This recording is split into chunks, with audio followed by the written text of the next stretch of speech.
Hello guys, আসসালামু আলাইকুম। Welcome back to my channel. আপনাদের জন্য নিয়ে আসলাম বিরিয়ানির একটা রেসিপি।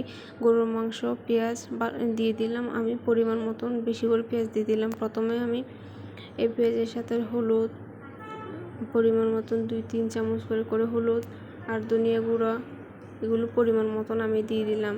তারপর আমার শুকনো মরিচ দিয়ে দিলাম। শুকনো মরিচ সাথে গরুর মাংস খেতে ভালো লাগে এবং সুস্বাদু হয়।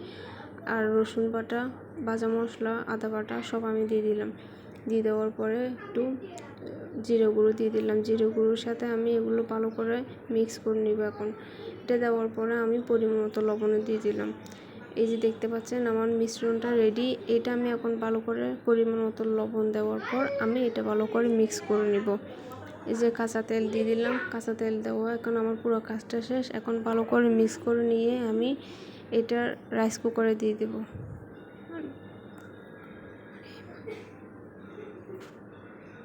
দিয়ে দেওয়ার পর এটা দেখতে পাচ্ছেন মিক্সটা হয়ে গেছে। একটু বাটা মশলা দিয়ে মিক্স করে নিলাম।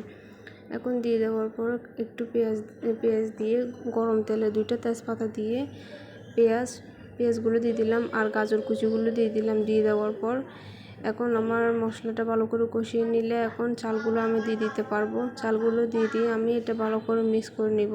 আমার ভাতটা হয়ে গেলে গরুর মাংস কষানো যেগুলো আছে সেগুলো দিয়ে আমি বিরিয়ানিটা মিক্স করে নিতে পারবো। এটা হচ্ছে মিক্সার বিরিয়ানি, গরুর মাংসের মিক্সার বিরিয়ানি।